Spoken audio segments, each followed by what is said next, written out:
Okay, now let's take a look at my swing at the beginning of my driving evolution and my swing at the end of it.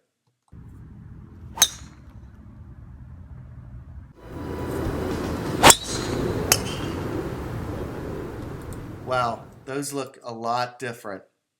Now, this driver swing, I'm going to tell you, it registered 115 miles per hour. It was a beautiful drive, very straight, and one that I felt like, wow, I could really take that to the golf course because it was over 300 yards. Okay. Now, the next drive that I did was 126 miles per hour. So that's an 11-mile-an-hour difference between these two particular golf swings. And I was looking for golf swings that were roughly, from the front. But I just want to see how much 11 miles an hour is. So that's a difference of 29.7 yards. So the second drive flew about probably 30 yards farther. So we're talking about a difference between like 310 and 340. So what are the characteristics of this first golf swing?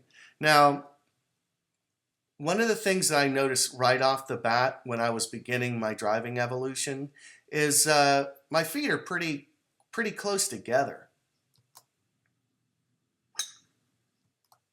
I think that's a beautiful golf swing. I don't have a lot of problems with it. It was, it's something that I can play. But my feet are so close together, I don't think I can really leverage the club to the best of my ability. And I really believe that the lower body is the engine.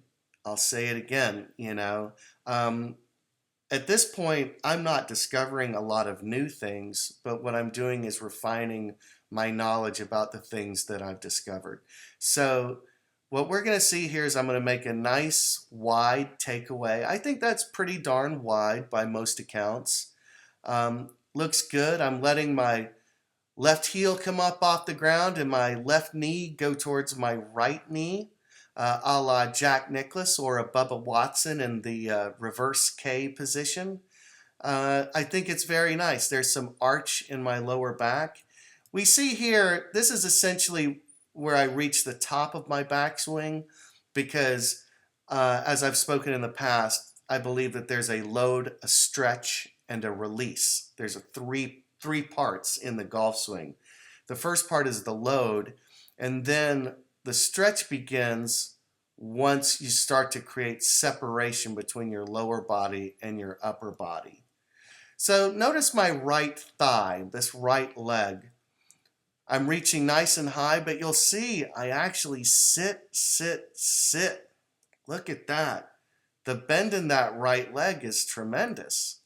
I go from it being relatively straight to being fully loaded. It's like a sprinter getting ready to take off on a run.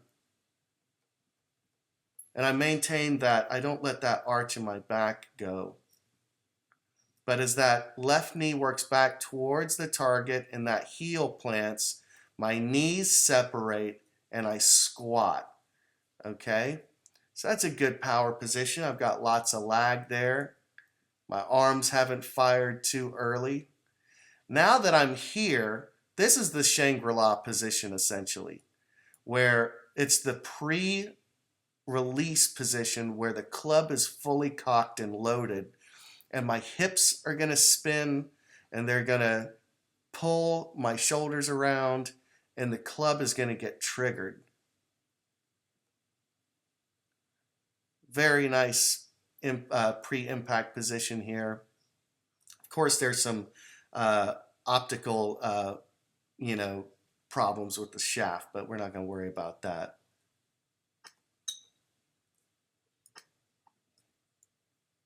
Yeah, here's a very, very nice pre-impact position. And watch my right toe. Now, I've delivered the club. My weight is moving left. My body is still rotating in my pivot. And we're going to watch my right toe. The ball is long gone. My toe has been stable all the way to this point. I like that position that it's rolling towards the inside of my heel. But that toe is going to get dragged because I need my foot a little closer to me for some balance. Okay, I think that's a beautiful golf swing, you know. So let's see what another 30 yards looks like in my golf swing. Wow, that just looks so much more aggressive to me. Yeah, it looks, gosh, more like almost like a baseball swing or something. So I had just done my speed training. This swing was 126 miles an hour on my SSR. And let's take a look at this. Now, the first thing you're going to notice is a more pronounced caddy drag. So there you see I'm getting my right hand in a position where I'm going to be able to throw this golf club more. That first golf swing, I had a lot of width, but look at this. I mean, I'm really reaching wide and getting into a good thrower's hand position with my right hand. I don't seem to have an overly strong grip here either, you'll notice. I think that's, you know, fairly neutral. But as I raise this club up, that left knee is going to work in really far towards my right knee. Oh, let me go back real quick. Look how wide my feet are. My feet are like 6 inches wider than in that first swing. So that's the first thing I should have pointed out. But I was all into this caddy drag right here. Caddy drag, weight into my right leg. So as I take my club to the top, we're going to see this is where I reach the top of my backswing because this is the beginning of my transition.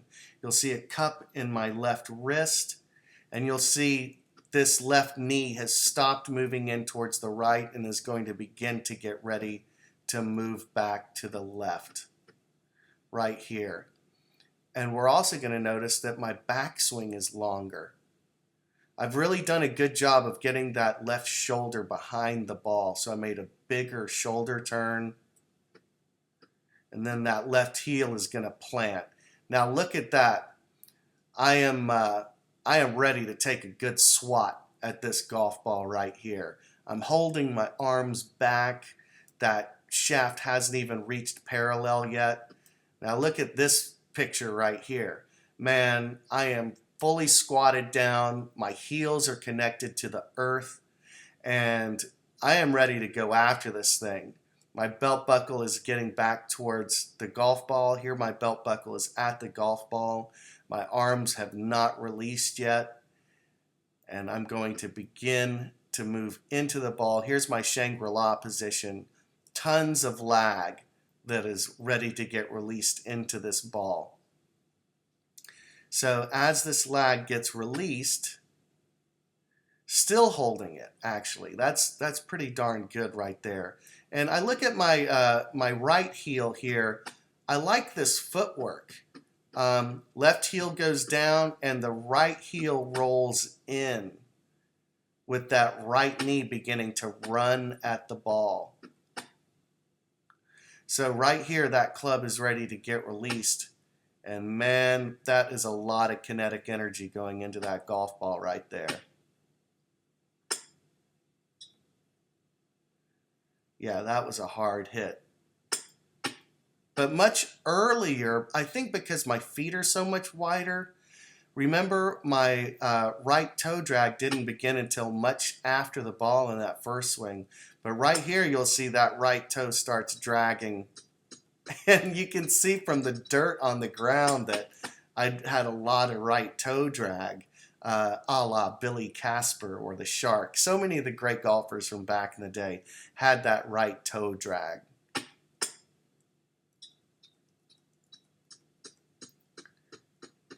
Yeah, and I can't help it, but my whole body is turning around more, my hips and my shoulders. And the club is getting slung. You know, it looks kind of like those long drive guys, how they spin through their impact. But that was a golf ball. I hit that golf ball probably over 340 yards. It was a bomb. So that's the anatomy of my golf swing over the course of just 1 month of work on my long drive training. So as soon as it stops raining, I hope that my putting is going to be shiny and new, and I've got a nice long golf ball I'm going to hit off the tee, and I'm really looking forward to playing some great golf in 2017. So let's watch this one last time. All right, folks, hit them long and hit them straight.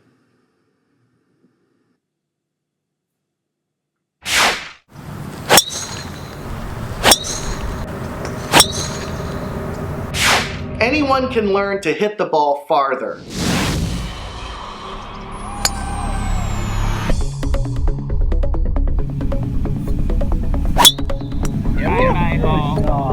And if you're not hitting it as far as you can, you're probably not scoring as well as you could be, and you're not having as much fun.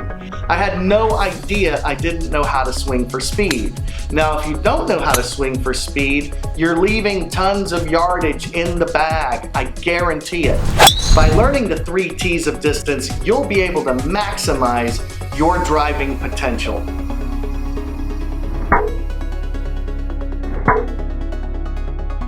Who doesn't love to hit a ball well over 300 yards? Doesn't it feel great when you just crush a drive and everybody's mouth is hanging open while the ball sails away into the distance? Everybody can learn to hit the ball farther, and if you hit the ball farther, you'll play the game better and you'll have a lot more fun. Hit them long and hit them straight.